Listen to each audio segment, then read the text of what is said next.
نحمده ونستعينه ونستغفره ونؤمن به ونتوكل عليه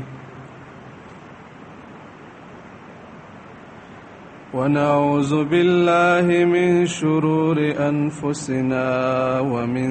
سيئات أعمالنا من يهده الله فلا مضل له ومن يضلله فلا هادي له ونشهد أن لا إله إلا الله وحده لا شريك له ونشهد أن سيدنا وحبيبنا وشفيعنا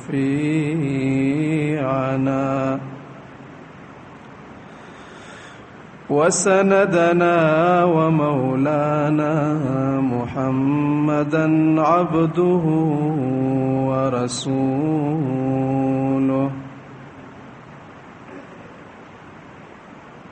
أما بعد أعوذ بالله من الشيطان الرجيم بسم الله الرحمن الرحيم ألم يأن للذين آمنوا أن تخشع قلوبهم لذكر الله أن تخشع قلوبهم لذكر الله وما نزل من الحق ولا يكونوا كالذين أوتوا الكتاب من قبل فطال عليهم الأمد فقست قلوبهم وكثير منهم فاسقون إن الله وملائكته يصلون على النبي يا أيها الذين آمنوا صلوا عليه وسلموا تسليما درود شریف وائے.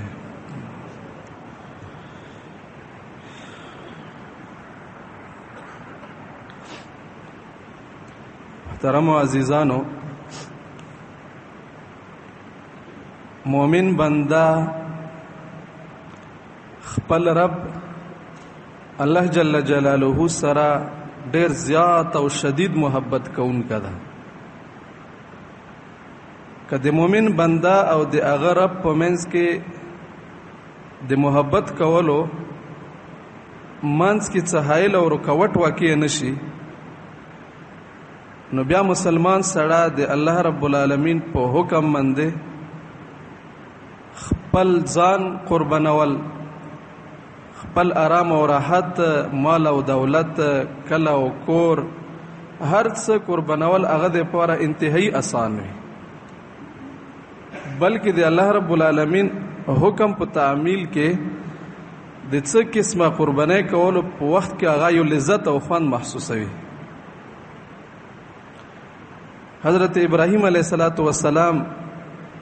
زندگی د خبره باندې واضح ثبوت ده. ابراهیم علیه السلام ته کله چې الله رب العالمین طرف نه حکم ارسی او د هغه معاملات د کور نه شروع کیږي، د الله رب العالمین رضا او حکم پوره کولو په خاطر ابراهیم علیه السلام خپل کور، خپل پلار، خپل مور، خپل رشتہ دار ټول پرېږدي او خپل کلی نه هجرت کوي. ابراهیم علیه السلام ته چې کله الله رب العالمین د حکم پوره کولو په مخ کې د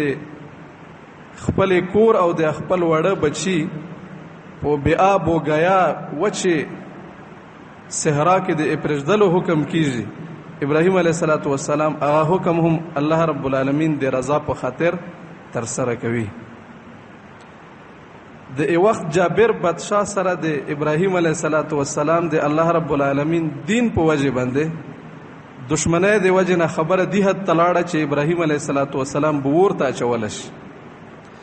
ابراهیم علیه السلام اور ته اچولو کې هم په څټ را نغلو. بخطر کود پڑا آتش نمرود میں عشق، عقل ہے محو تماشائی لبے بام اوی. عقل حیران دا چې د محبت په انسان باندې څه کوي. عشق د وجې نه سړی کومو کارونو ته تیار شي چې عقل د هغې ادراک نشي کولی. خو چې کله د انسان الله رب العالمین سره د محبت او تعلق په مخ کې څه دنیوي ضرورت یا خپل نفسانی خواهشات حایل وکړي شي، د الله رب العالمین محبت د دنیا په محبت کې پټ شي او د دنیا محبت غالب شي،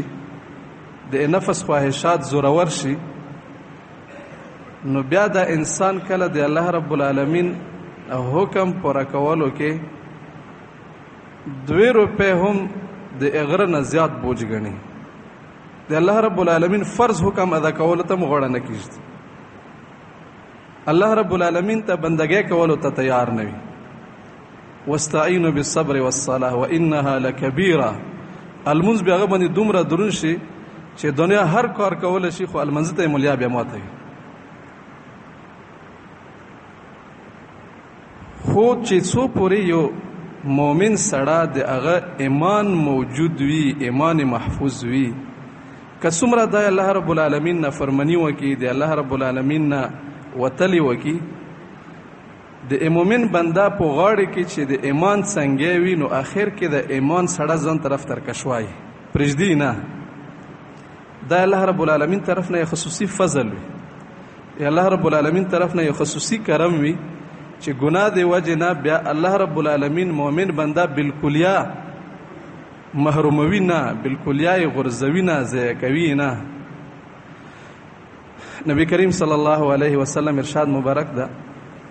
مثل المؤمن و مثل الایمان کمثل الفرس فی اخیته. مؤمن سړی او د هغه ایمان معامله داسې ده لکه یو سړي واس په مژوي پورې تړلی وي. یجول ثم یرجع الی اخیته. د واس مستي ډېره کوي، یا کله خپل شوق پوره کوي نو یو بل طرف ته منډې وایي، خو چې د کوم واس په غاړه کې څنګه وي پړه ور پورې وي، نو یوه هدرسې منډه ووایي، خو چې کله هغه پړه ور لاند شي نو مژوه یې بیا ځان طرف ترکاش کړي، یوې دایرې کې نه نڅاروي، هغې نه یې بارو بسلو ته نه پرېږدي. وان المؤمن یسهو ثم یرجع الی الایمان. مؤمن هم دغه معامله ده، گناه کوي، د نفس خبره ومني، خطایي وکي، د الله رب العالمین حکم نه فرمانی وکي، خو بیا چې کله لاندې دماغ په ځای شي، سوچ ویشي چې دا خو غلطي وکړه، نو خپل غلطۍ جرم اعتراف وکي، الله رب العالمین طرف ته واپس شي. او کله کله داسې وي چې یو سړی هغه د حالاتو د وجې نه داسې حالات ورباندې راشي چې هغې حالاتو ته تام که نه راوړي. کله ښه حالاتو کې سړی داسې وي چې پښه یې وشویږي، او کله بدو حالاتو کې سړي پښه وشویږي. حالاتو د وجې نه سړی الله رب العالمین حکم پوره نه کړي. نبی کریم صلی الله علیه وسلم ارشاد ده: مثل المؤمن کمثل الخامة من الزرع. د مؤمن سړي مثال داسې ده لکه د فصل شین ډکه، د غنمو شین بوټه چې صرف یو ډول نه ولاړ وي. من حيث اتتها الرياح کفأتها. بیا بدونه په دې فصل باندې راشي نو دا باد غنم کله یو طرف ته اړوي، کله بل طرف ته اړوي، کله خو ډېرې سختې بدامي راشي، د غنم چې کوم ویژې دي په د ځمکې باندې سر ولګېږي، خو بیا چې هوا لاړه شي غنم خپل ځای ته بیا واپس شي. تعدلها مرة وتزجرها اخرى. د هواګانې په دې فصل باندې کله یو طرف ته اړوي، جنوب طرف نه هوا راشي په شمال باندې غورکي، شمال طرف نه هوا راشي په جنوب باندې غورکي. او د شین فصل لپاره خاص کر د بهار په موسم کې خو مزدګري وخت کې هواګانې خامخا لاګي،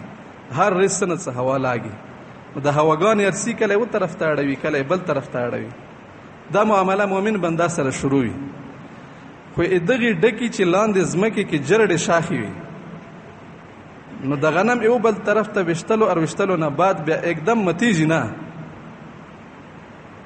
هواګانې ورباندې راشي بیا خپل ځای ته اغېزه کوي چې کله هوا ختمه شي سیده ودرېږي. نو داسې مؤمن بنده ده د خپل نفس د وجې نه خپل کمزوریو د وجې نه کله یوه ګناه وکړي یو معصیت وکړي بیا هغې نه بعد چې کله یې سوچ ویر شي نو بیا خپل ځای ته راشي الله رب العالمین ته رجوع وکړي. او الله رب العالمین موږ تاسو باندې دومره زیات مهربان ده چې انسان غلطۍ کوي انسان ګناهونه کوي الله رب العالمین موږ ته ګوري. الله رب العالمین د انسان په هرې یوې خطا باندې خبر ده د زړه په وسوسو خبر ده د انسان د زړه په ارادو خبر ده. الله رب العالمین داسې موږ ته تاک کې ناست ګوري په دې انتظار وي چې دا ما بنده اوس ګناه نه زړه یې موړ شي چې زر غندې موتر وګرځېږي د دنیا خواهشات خپل هغې نه یې زړه وکټېږي چې بس موتر وګرځېږي داسې په انتظار کې وي لکه وړي که بچا چې خپله مور وي نه ورکه وي. روایاتو کې ارسي چې مسلمان سړی کله الله رب العالمین طرف ته رجوع کوي ګناه نه الله رب العالمین دومره زیات خوشحالیږي لکه یو سړی په وچې صحرا کې روان وي او وښه یې ځان سره روانه کړي دغې وښې باندې یا په واس باندې هغه د سفر ټول مال و متاع او سامان بر کړی وي ښه ستړی شي او وږه تږه شي نو یوه ځای کې سار ته چمه وچوي څملي او آرام کوي چې کله خوب نارچک شي د کوم سورلی باندې چې د ځان سره د سفر سامان بر کړي و سورلی وي نه لاړه وي نو دا ډېر پریشانه شي او ډېر خفه شي د سورلی پسې منډې ترړې وایي چې چېرته نه سورلي پیدا وکړو نو سورلی پیدا کولو کې دومره ستړی شي چې د سیله وي خولې ته راشي اوبه نه وي خوراک شاک نه وي تندې وي ته ولګېږي الوژې وي ته ولګېږي او صحرا د ځناورو شپې خطره وي هر څه نه ډار وي ویره وي نو ده بس دا یقین پیدا شي چې ما دغې ځای کې بس نور وخت پوره ده صرف دې دپاره چې ما نه په آرام سره سیله وي وځي یوه ځای کې بیا ډاډه ولګوي د خپل د مرګ انتظار کوي چې د روح نه په اسانۍ سره ووځي په دې مابین کې د سترګې بیا ولګېږي خوب ویر شي سترګې یې لګېدلې وي چې کله یې خوب نه بعد سترګې یې کولاو شي چې وګوري نو هغه وښه یې د سار ته ولاړوي د رسۍ نه یې ونیسي او خپل سامان وي نرکوس کړي په دې وخت کې د سړی ډېره خوشحالۍ د وجې نه یې خولې نه ګاډ واډ الفاظ واوځي چې یا الله زه د رب یې ته مې بنده یې دومره یو بنده دی دغې سامان په منده کېدلو وخت کې چې خوشحالیږي الله رب العالمین د یوه بنده په توبې کولو سره دې نه زیات خوشحالیږي نو الله رب العالمین موږ ته انتظار کوي الله رب العالمین د موږ توبې ته ګوري چې کله به منده وي چې هغه مو ته رجوع وکړي ټول کال خطا یې کوه د رمضان میاشت چې کله شروع شي خلکو زړونو کې نرمي پیدا شي خلکو زړونه الله رب العالمین طرف ته مایله شي غټ غټ جرمونه به دې کړي خو چې د رمضان میاشت شروع کېدلو کې سړي زړه کنټه एकदम بدله شي الله رب العالمین ته لاس وشکي یا الله زه د خپل جرمونو اعتراف کوم معاف کړي بیا الله رب العالمین تاسو سره نور حساب کتاب نه کوي چې د رجسټر ورسره واخلی د دغې ګناه به دته اول دا سزا ورکولی شي دا سزا ورکولی شي تا یې ګناهونو ټول رجسټر الله رب العالمین یکسر په یوه جنبش کلم سره ختم کړي چې څومره ګناهونه دې کړي ټول ختم شي هر کال کې موږ سره دا معامله ده کال خو پرېږده ټول عمر دې په ګناه کې تېر کړی ده الله رب العالمین نه دې بغاوت کړی ده الله رب العالمین دې نارضه کړی ده دنیا وړو وړو خوندونو پسې د الله رب العالمین ناراضه کړی ده دنیا بالکل د زندګۍ په اخري حصے کې ژیره د سپینه شوله المسیح دې پیدا شو په ځان پوه شي چې بس دنه بعد مې دنیا کې ریزې کامې دي یو شاعر فرمایي چې کله ده لیوه چې کله بوډا شي لیوه بیا هغه په یوې چیودي کې کینې تسپیر وخلي ذکر کوي چې دنه بعد به زه وزې نه متوم ځکه چې لیوه بوډا شي به خوځه متوله نه شي نو انسان چې کله بوډاتوب دی حالت ته ورسیږي چې مجبورۍ نه تسبیح واخلي جماعت کې کینی الله رب العالمین دنه بیا مخ نه اړوي الله رب العالمین ته صرف په صدق دل سره وایي چې یا الله ته مو ته جوانی را کړې وه جوانی مې ضایع کا یا الله نور ما معاف کړي الله رب العالمین دې بیا معاف کوي معاف کوي دې خود چې الله رب العالمین تا ته دغه توبې په سر باندې انعامات در کوي الله رب العالمین دې رضا کوي الله رب العالمین دې لالو کوي لکه د مور چې کله بچا ستړی شي وځورېږي پاس نه په مولې ټپوي چې آرام ویر شي ګناه نه ستړی شوی جرمونه دې کړي والله دې خفه کړی خو چې الله په غېږ کې پرېوتی الله در باندې پوسه نه تبکي وایي خیر د بنده تا ګناه کړې ده ګناه معاف کوونکی زه یم تا ګناه د غرونو برابر ویلې نه وي د دریابونو جاګ برابر د ویلې نه وي که تا ګناه د ځمکه او اسمان ډاک کي الله رب العالمین رحم او عفو یې غنم زیاته ده الله رب العالمین د پاره چا ګناه معاف کولو کې څه دقت نه پیش کیږي څه مشکل نه پیش کیږي چې الله رب العالمین چاته معافي وکړي کني الله په خدای کې به څه کمی راشي دا خو الله رب العالمین ذاتی صفات دی عفو او کرم الله ته معاف کوي نو بنده سره الله رب العالمین معامله ډیره عجیب ده انسان سره الله رب العالمین ډیره مینه کوي الله رب العالمین ډیر محبت کوي ډیر شفقت او مهرباني کوي بیا خاص کر د موږ اخري امت مسلمه دی باندې خو الله رب العالمین د نعمتونو دومره انعامات دي چې هغې شمار نه کیږي وان تعدوا نعمت الله لا تحصوها تاسې الله رب العالمین نعمتونه که شمار کوئ شمار به یې نه کوي بځکه الله رب العالمین کله کله یې موږ تاسو نه د ګیلې په طور باندې تعجب کوي د موږ په امت باندې چې دې امت ته خو ما ډېرې موقع ورکړې وې د خیر مې ورته لاکونه اسباب پیدا وکړي هر لمحه الله رب العالمین د مسلمان د پاره داسې پیدا وکړي چې د مسلمان زړه الله رب العالمین طرف ته رجوع شي د انسان زړه الله رب العالمین طرف ته مایل شي دغه په زړه کې الله رب العالمین محبت پیدا وشي هر لمحه الله رب العالمین مسلمان د پاره داسې پیدا وکړي خو بیا هم د موږ تاسو زړه الله رب العالمین طرف ته نه رجوع کیږي نو الله رب العالمین شکوا کوي او په انسان باندې تعجب کوي الم یأن للذین آمنوا ان تخشع قلوبهم لذکر الله آیا مسلمانو ته هغه وخت اوسم نه راغله چې دو زړونه الله رب العالمین د پر نرم شي وي دو زړونه الله رب العالمین د پر میل شي وي دو په زړه کې الله رب العالمین د ذکر شوق پیدا شوی خشوع القلب دی ته ای لکه یو منګور چې شپ مسته کې وي هغه ته د بین وای بین نو هغه ډیر د شوق نه او ډیر د خوان نه ډیر د لذت نه هغه بین ته سار کېږي د غواړه داسې الله رب العالمین ذکر طرف ته زړه کې ځدل الله رب العالمین فرمایي چې مؤمنینو ته اوسم دا مقانه شاملو دو باندې اوسم دا وخت نه راغلو ځکه چې مخ ټول توجه دو طرف ته کړی و زه خو ته پتا کې ناستو چې ما بنده به کله مو طرف ته رجوع کوي ما دومره توجه باوجود د خلک مو طرف ته رجوع نه کوي تاسو نه مخکې خو اهل کتاب تر شوي دي اهل کتاب باندې خو الله رب العالمین مهرباني کړې وي خو په تاسو خو د اهل کتاب په څو چنده زیات انعامات دي ولا يكونوا كالذين اوتوا الكتاب من قبل تاسو خو هغه خلکو غندې ما کیږي چې تاسو نه مخکې هغه ته کتاب ملاو فطال عليهم الامد فقست قلوبهم هغه باندې مدت ډیر زیات شو یعنی هغه به ګناه کوله خو هغه د ګناه اعتراف زر نه کولو بس په یوې ګناه کې چې اخطا شنو به لګیاو حتی کې دی حتی به ورسېدو فقست قلوبهم زړونو کې به سختی پیدا وشه قسوت قلبي ډېر بد حالت چې په انسان راشي موږ پښتو کې ویته چې څنګه وشلوله مسلمان ځان ته د ایمان نه څنګه شولې ده مسلمان کې الله رب العالمین دا عادت پیدا کړه څنګه نشلوي سی او بل طرف ته وځي کله یو ګناه وکي کله بل ګناه وکي څنګه نشلوي او دا اهل کتاب دا چې کله یو ځل روان شو دو بسنګ شلول فقصد قلوبهم په مخ بلاړو بس بغي بشو تاسو خو اهل کتاب غنه ما کېږي تاسو خو ځان نه باغیان ما جوړوي تاسو سره خو ډېرې موقع په لاس دي دی امت الله رب العالمین خصوصي تور باندې چې کوم په دی امت انعامات کړي چې الله رب العالمین طرف ته رجوع شي پای کې اول نمبر تاسو یې موږ خپل خوش پیغمبر خاتم الانبیاء سید المرسلین محمد مصطفی رحمت للعالمین صلی الله علیه وسلم دغه وجود مسعود دی امت د پاره یو څومره لوی برکت او د خیر ذریعہ ده داسې پیغمبر چې نور پیغمبرانو دغه په امت کې کېدلو شوقونه کړي دي چې موږ د امتیانو هغه پیغمبر چې هغه خپل امتیانو سره د همدردی او د خیرخواهی انتها نشته ده النبی اولا بالمؤمنین من انفسهم هغه پیغمبر چې هغه مسلمان او خپل امت د پر شپه ریزي وکړي او الله رب العالمین نبی دعاګانې وشتله کله هم چې څه خبره و پیښ شوه موږ پیغمبر په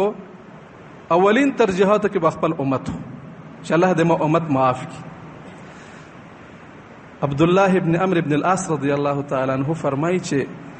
یوارځي نبی علیه الصلاۃ والسلام د مخکنیو پیغمبرانو خپل امتونو سره د معاملات او تعلقات خبره کوله، قرآن مجید آیتونه تلاوت کولو. حضرت ابراهیم علیه السلام امت تذکرہ وکړه چې ابراهیم علیه السلام خپل امت ته الله رب العالمین په حضور کې داسې دعا کړې وه: وإذ قال إبراهيم رب اجعل هذا البلد آمنا وجنبني وبني أن نعبد الأصنام رب إنهن أضللن كثيرا من الناس ومن تبعني فإنه مني ومن عصاني فإنه غفور رحيم فإنك غفور رحيم. یا الله دی بطانو او شیطانی وسوسو دی وجنه یما امت ډیر خلک گمراه شوي دي او بطانو عبادت کولو. کدا سې څوک چې هغه بطانو عبادت نه وکړي ما اتباع یې کړی و نو هغه خو ما خلق دي، هغه ته خو ته هغه باندې رحم وکي، او کچا به د مانه نفرمانی کړي و د شیطان په لار روانو فإنك غفور رحیم، یغه د پرم ته بخښون کې یغه ګنام ته معاف کی. ابراهیم علیه السلام خپل امت د پر دعا کوله. حضرت عیسی علیه السلام ذکر وکړو: ان تعذبهم فإنهم عبادك وان تغفر لهم فإنك انت العزیز الحکیم. یا الله د ما امت زنه خلق د ما منی او زنه مې نه منی، کوم چاته کتا عذاب ورکولو نو تا خپل بندگان دي، اتا مخلوق ده، نو که عذاب ورکوي تاسو کې غینه وسرول نشي، خو کتا چیرې ما د خپل مخلوق سره خپل بندگانو سره د بخشش معامله وکړه نو ته په دې خبره باندې هم قدرت لري چې خپل امت معاف کړي او یې بخشي. نبی علیہ الصلوۃ والسلام چې د دوه پیغمبرانو د خپل امت سره واقعا ذکر کله سونه پورته کو: اللهم امتی اللهم امتی. خپل امت ته دعاګانې شروع او ډېر په زارو قطار شروع سترګو نه اوښکې وې دي ژړېدو الله رب العالمین ته. الله رب العالمین حضرت جبرائیل ته حکم وکړ: ما محبوب ته ورشه څه چاله لسونه پورته کړي او ډېر په زارو قطار ژاړي، څه معامله پیښه ده. جبرائیل علیه السلام چې کله راغلو نبی علیه الصلاۃ والسلام ته الله رب العالمین طرف نه خبر راړو چې الله رب العالمین اتا حال احوال تپاس کوي څه چاله. نبی علیه الصلاۃ والسلام ته خپل خبره بیان کړه چې زه خپل امت غم وړم چې ما رب دې ما امت معاف کړي. جبرائیل علیه السلام لاړو الله رب العالمین ته پیغمبر دا خبره وکړه. الله رب العالمین خپل پیغمبر خوشالولو د پاره جبرائیل علیه السلام ته ویلو: وای لاړ شه ما محبوب ته وایا چې زه به دا خامخا راضي کوم، دا چې کوم شي غم وړه زه به د غم ازاله کوم، زه به دا راضي کوم، د امت زه معاف کوم. جبرائیل علیه السلام چې کله نبی علیه الصلاۃ والسلام ته راغلو یې مختلف روایتو مجموعه ده، بعض روایتو کې کم او بعض روایتو کې زیات. نبی علیه الصلاۃ والسلام فرمایلو چې زه به هغه وخت پورې نه راضي کېږم چې څو پورې الله رب العالمین د ما ټول امت نه معاف کړه. ابی ابن کعب رضی الله تعالی عنہ دا فرمایي چې زه وارث جمعات کې ناستو، یو کس راغلو او قرآن مجید تلاوت شروع کو. نو تلاوت داسې وکړو چې ما خوښ نشو، ځکه چې موږ ته نبی علیه الصلاۃ والسلام کوم تلاوت کړو هغه په بل طریقې باندې و او د چې کوم قرآن مجید تلاوت کو په بل طریقې و.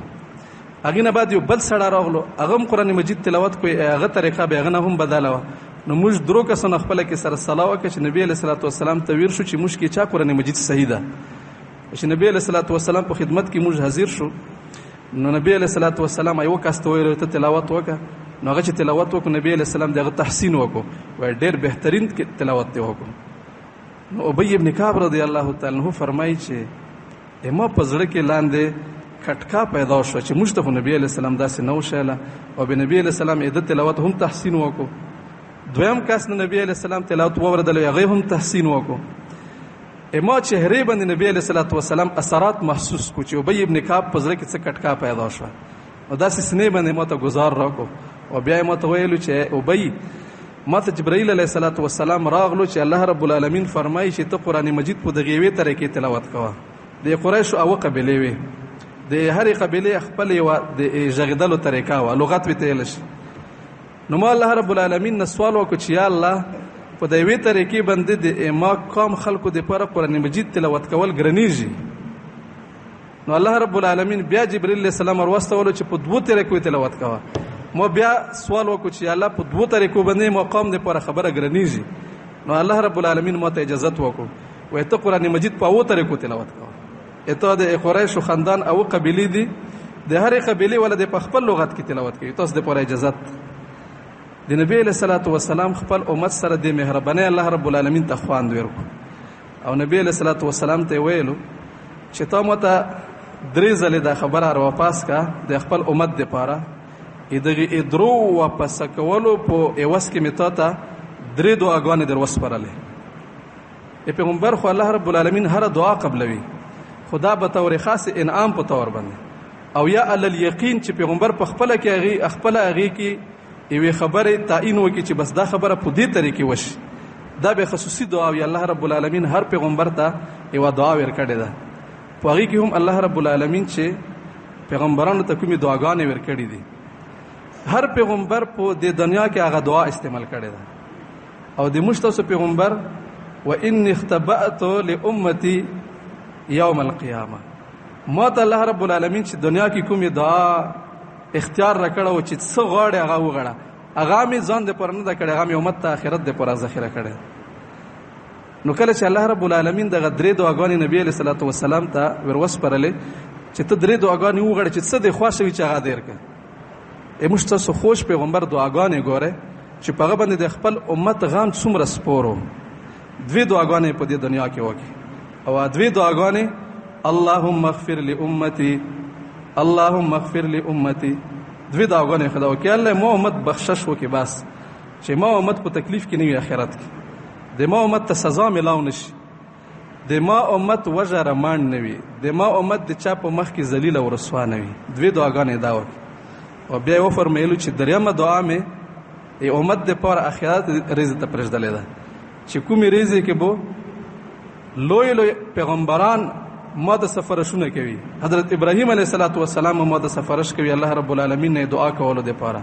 دا یو دعا چې ما ته کوم الله رب العالمین په درو کې راکړې دا مې آخرت د پاره خپل امت ته جمع کړې ده چې په هغه ځای کې به زه امت د پاره الله رب العالمین نه سوال کوم چې الله ما امت معاف کړي. او بیا فرمایي چې دغه دعا به قیامت پورې زه چې کوم چا د ما په امت کې الله سره شریک نه وي جوړ کړی چې نور کومه ګناه کړې وي هغه ته خپل حساب ملوي چې دغه دعا شفیع المذنبین صلی الله علیه وسلم ګناهګارانو د پاره به سفارش کوي، خطاکار د پاره به سفارش کوي، بیراهرو د پاره به الله په حضور کې دعاګانې کوي، گمراهو د پاره به الله رب العالمین نسلونه کوي. ادا سے پیغمبر دست شفقت د مشتاق په مټونو باندې پروت ده، ادا سے پیغمبر توجهات مشتاق سره موجود دي، دا سه پیغمبر چې د هغه مهرباني او د هغه همدردی چې به جان شي ته ورسیږي هغه سیناوي رسیږي، دومره زیات محبت کوي. نبی علیہ الصلوۃ والسلام بو مسجد نبوي کې په وسټه باندې تکیا والا پغي باندې بیوازو نصیحت کولو. بنو نجار د هغه قبيله وشذ نبی علیہ الصلوۃ والسلام ته پیشکش وکړ چې یا رسول الله زبتای نستی دی پر یو منبر جوړ کړ. هغه شذ بچی چې کله بچای کریګار او منبر جوړ کو نبی علیہ الصلوۃ والسلام چې منبر باندې کې نستو نو د کجوري چې کومه سټه وا هغه ډیر افسوس نه داسې आवाज شروع کو لکه د کجوري چګه سټوي او تیز اواره شي او د سټه چغیږي ته به چې کوس برماته شي. نبی علیہ الصلوۃ والسلام ورکوش شو د سټه خپل سینې سره جوخته کا. روایتو کې ارسیته انه انین السبی داسې انګلای کوله لکه د وړي کې بچا چې مور لوکوي پسنل باندې لاس وای حتی تسکتا چاغي ته آرام ویرغلو. نبی علیہ الصلوۃ والسلام محبت او همدردی هغه د اجمادات سیناشلوي. نو دی امت باندې بیا تعجب نه ده چې د زړه اوسم دی الله رب العالمین ذکر طرف ته مایل نشو. الم یأن للذین آمنوا ان تخشع قلوبهم، اوسم تاسو باندې هغه وخت نه راغلو چې تاسو زړه الله رب العالمین طرف ته مایل شي، تاسو په زړونو کې الله رب العالمین ذکر طرف ته میلان پیدا وشي. قرآن مجید غندې مقدس کتاب د مشتاق امت ته ملاو ده، هغه کتاب چې په هغه باندې د دنیا ته شیطانانو شیطنت باند شو. الله رب العالمین قرآن مجید چې کله نازل کو مخکې به د شیاطین پاس اسمان طرف ته تلوي فرشتو خبرونه به حاصلولو،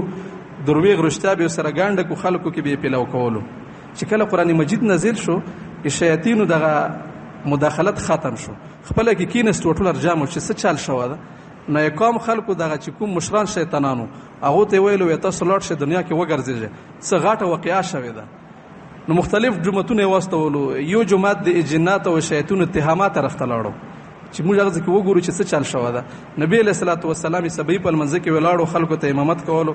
تلاوت یې کولو. دغه شیاطین او جنات نبی علیه الصلاة والسلام تلاوت واورېدو، چې تلاوت یې واورېدو اردک شو ودرېدو او خپله کې ویل وی دغه کلام چې نازل شوی ده دې کې دا کمال ده چې موږ شیطانت ختم شو. بیا الله رب العالمین دې کلام د هغو په زړونو داسې اثر وکړو جنات او شیاطینو چې خپل قام ته راغلو، قالو انا سمعنا قرآنا عجبا یهدي الى الرشد فآمنا به. موږ خو نن یو عجیبه کلام اورېدلی ده، خو هغه کلام چې موږ واورېدو هغه د موږ د برداشت کولو په بس کې نه و. موږ هغه باندې ایمان راوړه، د هغه خلکو ته هدایت لیار د نیغې لیار شي. موږ ته امت باندې الله رب العالمین دغه قرآن مجید د خپل کتاب مقدس یو انعام کړی ده. موږ نه بیا هم نه نرمیږي. وقتاً فوقتاً الله رب العالمین موږ تاسو دپاره ماحول جوړوي. رمضان المبارک میاشت په دې کې الله رب العالمین شیاطین وتړي، مردة الجن سرکشي شیطانان وتړي، د جنتونو دروازې الله کلاو کړي، د دوزخونو دروازې الله باندې کړي، د انکایو الله رب العالمین قیمت زیات کړي. یو نفل عبادت د فرض برابر وي، فرض او یا ګناه زیات ثواب ملويږي. الم یأن للذین آمنوا ان تخشع قلوبهم. اوسم یا د خلکو زړونه یا الله رب العالمین ذکر طرف ته رجوع نه کوي، بیا به کله رجوع کوي؟ دومره زیات اسباب باوجود الله رب العالمین د خیر پیدا کړي او د خلکو الله ذکر طرف ته زړه نه رجی کیږي، کله به د زړه الله رب العالمین طرف ته رجی کیږي. دا خو په ټول امت مسلمه باندې مجموعي طور باندې الله رب العالمین خصوصي انعامات دي. نن مې وړ خاص خبره د خپل کربوغي قوم سره کوونی ده. د ایموجه کربوغي قوم باندې الله رب العالمین د نعمتونو سره نور ډیر زیات غټ دینی او دنیوي نعمتونه کړي دي چې هغه ډیرو خلکو ته حاصل نه وي. الحمدلله د کربوغي په ځمکه باندې تاسو ته الله رب العالمین یو دینی علمی روحانی اصلاحي مرکز پلاستر کړه ده. هغه دینی او هغه علمی او روحانی مرکز چې الله رب العالمین رحمتونه هر لمحه په هغه ځای باندې وريږي. روایتو کې ارسي چې کوم ځایونو کې د الله ذکر کیږي، مجالس ذکر، دا د جنتونو بغیچې دي. د مشتاسو کربوغي په ځمکه باندې الله رب العالمین مشتاسو ته جنت بغیچه لګولې ده. به دغه جنت په بغیچه کې الله رب العالمین چې کوم وخت کې هم په دې کې ذکر کیږي،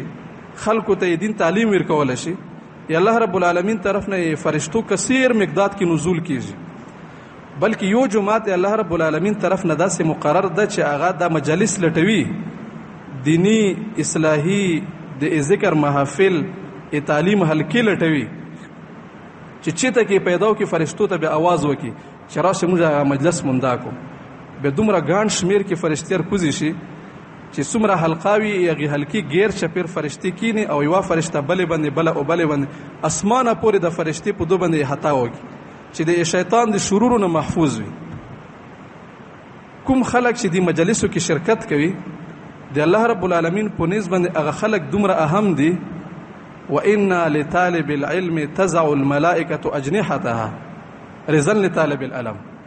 نبی کریم صلی الله علیه وسلم فرمایي چې کوم څوک د علم طلب دی پاره، د علم زده کړې دی پاره، د خپل نفس اصلاح دی پاره، د الله رب العالمین یاد حاصلولو دی پاره، د شو اخلاق حاصلولو دی پاره، خپل دینی تربیت کولو دی پاره، کور نه روت روان شو په دې دین زده کړې کې، دی کاسته د الله رب العالمین مقرب او پکیزه مخلوق فرشته هغه د پاره وزر غوړوي. رزن لطالب علم ایوا معنا مولا علی قری رحمه الله دا کړي چې د فرشته طالب علم ته وزر اچولو کې خپل سعادت غني، پسند کوي چې موږ طالب علم ته خپل وزر وغوړو. الحمدلله د کربوغي په ځمکه باندې د دوی لارې چې کومې دي، ایوا مشرق طرف نه ایوا دغه د دوبه طرف نه کاندې دوی لارې دي. په دغه لارې باندې ټول کال دواړو طرفونو نه دغه دینی مرکز ته دین زده کوونکو یو کثیر مقدار روان ده. یو علما بری کې خدار سي چې علما کوم کور ته لاړ شي خیرونه ځان سره نه بسي، او په دې کور کې کڅه بدی واغه بدی ځان سره رو بسي، کور د خیرونه نه ډکوي. د موږ کربوغي د ځمکه چې غرونو مانس کې غیر ده، سونو او زرګونو خلک په کال کې په دغه دوه لارو باندې بیا هغه خلک چې صرف ملمنه نه دي، الله رب العالمین د دین ملمنه دي. الله رب العالمین دین زده کړې دی پاره سي، آی دغه ځای کې جمع کیږي الله رب العالمین رحمتونه په هغه وريږي ایموجی کربوغي خلکو د پاره داسې مواقع نه फायदा او چتولو د پاره هیڅ خبرو لحاظ کول ضروری دي ورنه بعض اوقات چې کله څوک دی نعمت قدر نه وکي خاص کر د دین زده کړې قدر چې کوم خلک نه وکي یغه په زړونو کې سختی پیدا کیږي قسوت قلبي ازړه تنګي شقاوت او بدبختی غفلت د الله رب العالمین طرف نه پاغو باندې بیا مسلط شي به دو خلکو ته دینی फायदा نه حاصلېږي او کوم تاسو یې داسې دینی مراکزونه او دینی مجالسونه علمی محافلونه د الله رب العالمین رحمتونه حاصلول غواړو نو څو خبر لحاظ د مشکر بغي قوم خلکو ته پکاره ځنه خلک خدا سيدي چې هغه مجدغي نږدې الکی خلک دي سپری خلک او ځنه داسې دي چې هغه بددنه علاوه نور زینو کې جمعې المنځونه کوي به سپری خلک خوچون کې دي جمعات سره نور هم ډیر نږدې دي کوم خلک چې کوم جمعات کې جمعې المنځ کوي ګویا هغه خو دغه پړوسیان دي دغه په جوار کې دي تاسو خو نور خلکو نام زیات په دغه ځای کې حق جوړیږي چې خپل کردار ادا کړي نو اول کار د کربوغي قوم خلکو د پاره دغه دینی مراکزو هغه ابدولو ټولو نه زیات حق جوړیږي دینی مرکز د ټولو مسلمانانو په ګاډه وي د هر مسلمان حق جوړیږي چې هغه آباد کړي خو چې کوم خلک هغه سره ډیر نږدې وسیږي د نږدې اوسیدونکو خلکو چونکې د مرکز نه ګټه زیاته وي لکه په کوم ځای کې الله رب العالمین یو مرکز قائم کو نو د مرکز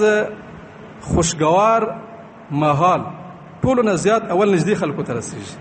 دغه امن دغه راحت د الله مهرباني ټول نه ول د کوم په خلکو باندې لګیږي او چې کله دغه مرکز ټولو نه زیاته ګټه کربوغي خلکو ته ملويږي نو کربوغي خلکو د حق جوړي شي د مرکز آباد کی تاسو ګوره دا اوس کوم موجوده حالات دي بار نه خلکو رسي مشکل ده مخکې په رمضان المبارک کې چې کله جمعې زوایا به د مزدګار تعلیمو او دا کوم مشتکی حال چې دا هغه د وله پرې خلک نوستو نو دا ډیر د افسوس خبره ده چې کله بار نه خلک نرسي نو د کربوغي خلکو مجمع غمره په قدر د پکار خدا و چې د کربوغي خلکو د مرکز داسې ابد کړه و کاټوله دنیا منقطع و چې د مرکز اوسم ډاک و سپری کې خپل دومره نفری د مزدګار ټیم چې کله مارکیټ تروازو مارکیټ کې ځایږي نه که صرف د سپری خلک ارجامه کې نو د مدرسه ډکوي یو دومره لوی مرکز چې قائم ده او د اغي په ارداګرد کې په جوار کې په قرب کې خلک درا دي او هغه دومره غفلت او د سسته مظاهره کوي الله رب العالمین به ډیر غیرتی ذات ده الله رب العالمین ویر کړه ډیر زیاته کوي د ویر کړه انتها نشته خو چې کله کوم خلک د الله رب العالمین ویر کړه بار بار ټکراو کوي نو چې کله الله رب العالمین به مخر وړوي به چاته سہاجتوم نشته الله رب العالمین صمد او بنیاز ذات ده بیا به په جړوانو غړې کې به تاسو دا شای مونږ نو اول نمبر خو دغه مرکز بدول د ایموجی کربوغي قوم ټولو اول حق د مرکز مش په خپل آباد دویم نمبر دغه مرکز ترتلون کې چې څومره خلک دي هغه مش تاسو باندې حق ده هغه دین زده کړې د پاره سي دین د انسان ژوندۍ ټولو نه اهم ضرورت ده د ایموجا کربوغي خلکو نور ډیر صفاتونه دینن مو سره ملما غوډي کې ناستو مشر سړاو کربوغي خلکو نه داسې خوشاله موته ویلو چې زه چې کله کربوغي ته مارکیټ ته یو کار پسې چې مدرسې روډ نه کوش چې ما چې ته موټر سایکل کتل او په غو باندې سیټ کې ځای ویني هغه کاز ځان سره اوچت کړی ځان سره وړي ډیر خوشاله او کربوغي خلکو باندې ډیر هغه کولو شي کربوغي ډیر ښه خلک دي خو باز دنه داسې خبرې وي چې هغه طرف ته هغه توجه نه وي حالانکه هغه ډیر نقصان باعث وي دی مرکز کې مزدګار وخت دینی تعلیم کیږي د اخلاقیاتو بیان کیږي خلکو دینی راهنمایي کیږي دا تعلیم دومره اهم ده خو چې کله یو سړی د هغې اهمیت خپله باندې جایزه واخلي یو سړی چې دنیا د پاکستان لرې لرې ځای نه دغې ځای ته ترجمه شي او په منبر باندې تاسو ته یو عالم دین ناست وي عالم دین د موږ تاسو خوش پیغمبر رحمت للعالمین صلی الله علیه وسلم د هغې نماینده وي تاسو ته الله رب العالمین پیغام رسوي که د یو بادشاه ترجمان په دغې ځای باندې ودرېدو او یو شهي اردیننس خلکو ته بیانولو ټول قوم یې جمع کړو چې بادشاه طرف نه یو پیغام راغله ده نو خلک به دغه خبره اوریدلو ته څومره اهمیت ورکوي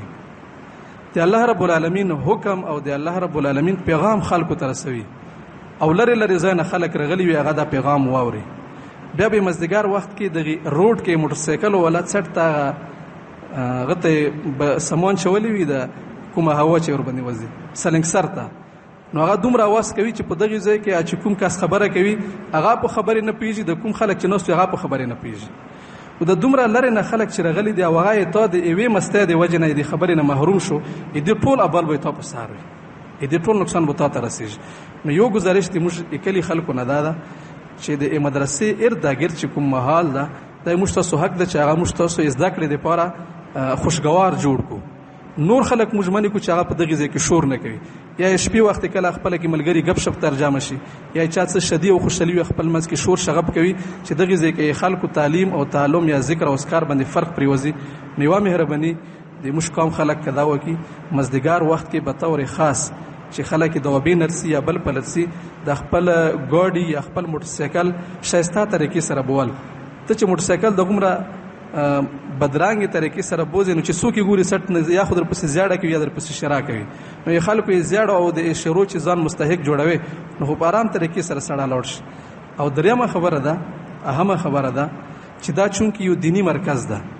او الحمدلله دغه مرکز طرف نه خلکو ته چې کوم هدایات ملويږي دغه ځای نه چې کوم پیغام جری کیږي ډېر محتاط او د 1000 بار سوچ کولو نه بعد خلکو ته بیانېږي. ځکه دې مرکز پیغام داسې نه وي چې وسړی خلینه خبره اوته بس هغه بیا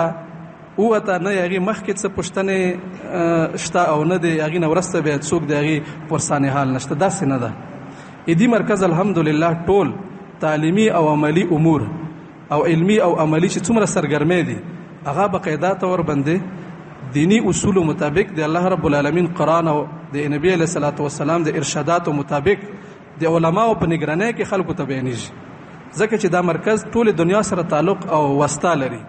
نو داسې خبره یا داسې کار الحمدلله دغه مرکز نه به تاسو ته نه ملوي چې پاغي کې تاسو هیڅ قسم څه اشکال کولای شي. د روزي په معاملې کې عام طور باندې موږ قوم بس خپل قومي روایت به قومي زنه مزاج وي، نو هغه زنه خبره بیا وړاغه خبره وي نه غاټه خبره جوړه کی. نو اسه خود موږ کربوغي کې اذنونه کله صحیح وخت باندې کیږي، چې کله رمضان مبارک میاشت شي نو بیا کې خلک 2 منټو ته 10 ور بیرندي وي چې کدرې منټه مو مخکې روزه موته نه کنو زبې تند نه مرش. جامع زکریا دارالایمان نه چې کومه نقشه شي کیږي عام طور باندې هغه د کربوغي نورو نقشونه 3-4 منټه ورستوي. یغي دا مطلب نه وي چې د 3-4 منټ موږ بلا وجه تاسو باندې یو تاسو ته کول موږ شوق لرو چې د 15 منټه خلک زیاته تند تیر کی. الحمدلله جامع زکریا دغه مرکز د ټولو چې څومره عمله ده دا کوشش وی چې خلکو ته اساني پیدا وکړي. کچېره دا سوا چې موږ ته دا معلومه ده چې په د 5-6 منټ کې خلکو د پوره اساني ده او هیڅ قسم څه احتیاط کې فرق نرسي، نو موږ به دغه نه 2 منټه مخکې جوړه کړو. خو موږ غرض دا وی چې خلکو رژیم محفوظ شي، چې په رژیم کې څه فرق وکړي نشي، او هغه احتیاط بالکل د علمی اصول بنیاد باندې ده. نن سبا عام طور باندې د وختونو په مقررولو کې نقشونه ډیر تعاون خوستل شي، بس نقشه خلک جوړي کې نقشي خپل اصول دي. الحمدلله مدرسې کې هم دغه نقشو جوړون کې او نقشو باندې پویدون کې علما شته او هغه د خبرې ټولې په غور کې ستي. د جامع زکریا دارالایمان چې کومه د سحری او د افطار نقشه ده، دا پاکستان کې یو معتمده اداره اسلامیک یونیورسيټي کراچي په دنیا کې ټوله او غاټه ادارې دي چې هغه د وختونو او د موسمونو تقرر کوي. باقي کې پاکستان کې چې کومه اداره ده بین الاقوامي سطح باندې چې د هغه خلک منی، نو هغه د اسلامیک یونیورسيټي کراچي والا ده، یو نقشه هغه ترتیب کړی ده. بیا د نقشو ولا دا اصول دي چې هغه کومه نقشه جوړه کی، هغه نقشې کې 3 منټ هغه خپل گنجائش ورکوي چې موږ نقشې نه بعد تاسو په غروب کې بیا 3 منټ خپل طرف نه اضافه کولای شئ. د موږ کومه نقشه جوړه کړې هغه نقشې سره موږ 3 یا زنو زینو کې 4 منټ دومره فرق ده. رشید احمد لودیانی رحمه الله دا د نقشو کې ډېر مهارت لري. د غروب او د طلوع اصل دارومدار د مشاهده باندې ده. د نقشې خود ویم نمبر به د هغه تصحیح کوي چې را د ایموجی مشاهده مطابق دا او کنه ده، اصل شای مشاهده ده. د رشید احمد دودنی رحمه الله او مفتی شفیع رحمه الله علامه بنوري رحمه الله د درو کسانو یو کمیټي خپل باندې جوړه کړې او د سبعي سحری وخت لپاره هغه څو میاشتې مشاهده کړې و. بیا کې د مفتی رشید احمد صاحب خپل ورای و. څو وخت نه بعد به د مفتی شفیع صاحب او د علامه بنوري رحمه الله رائے هغه سره اختلاف راغلو. بیا هغه خپل رائے نه وبسي وکړي چې موږ مشاهده داسې ده رشید احمد صاحب چې کومه خبره کوي د کومه نقشه جوړه ده صبح کاذب ده، صبح کاذب نه ده بلکې دا صبح صادق ده. او د رشید احمد رحمه الله هغه رائے دا و چې نه د کومې نقشې چې موجوده جوړیږي صبح صادق دا صبح کاذب ده، صبح صادق نه ده. صبح صادق د نه 10 یا 12 منټ بعد کې کیږي. نو رشید احمد رحمه الله لیکي چې عام طور باندې موږ نقشې چې خلک جوړوي نو پاغي کې د طول بلد دو لحاظ کوي، د عرض بلد لحاظ نه کوي. حالانکه د نقشو وختونو مقررولو کې صرف د زوال وخت داسې ده چې پاغي کې ټول ځایونو کې کا سړه د طول بلد لحاظ وکي نو هغه کې وخت کې فرق نرسي. خو د طلوع او د غروب په وخت کې که صرف د طول بلد لحاظ وشي او د عرض بلد لحاظ نه وشي نو کله کله بو دوی علاقې د طول بلد په اعتبار سره یو ځای باندې رسي، خو دغه په وختونو کې به فرق وي. او بیا رشید احمد صاحب لیکي چې عام طور باندې نقشو کې د غروب او د طلوع په وختونو کې د عرض بلد لحاظ نشي ساتله. نو کله کله داسې وي د کوم چې نقشې جوړوي عام طور باندې نو هغه ته دا ذهن کې وسی چې موږ نقشې مطابق خو یې کربوغي والا 5 منټ مخکې رسي به تاسو 3-4 منټ ویلې ورسته جوړه کړې ده. نو هغه موږ مخکې دوی وجه پرته دي. یو خو موږ سره چون کې یو مستند نقشه پرته ده د اسلامیک یونیورسيټي کراچۍ والا، هغه نور ټولو نقشونه موږ په نسبت باندې زیاته معتمد ده. موږ هغه د هغه تحقیق ځکه چې نور خلک هم د هغه تحقیق باندې اعتماد کوي. دویم نمبر دا چې بعض نقشو کې د عرض بلد لحاظ نشي ساتله نو هغه وجه نه د هغه نقشه بیا د کربوغي سره لګیدل نور علاقو مطابق رسي خو حالانکه د حقيقي غروب مطابق هغه نه وي. دویم دا چې 3-4 منټ فرق کې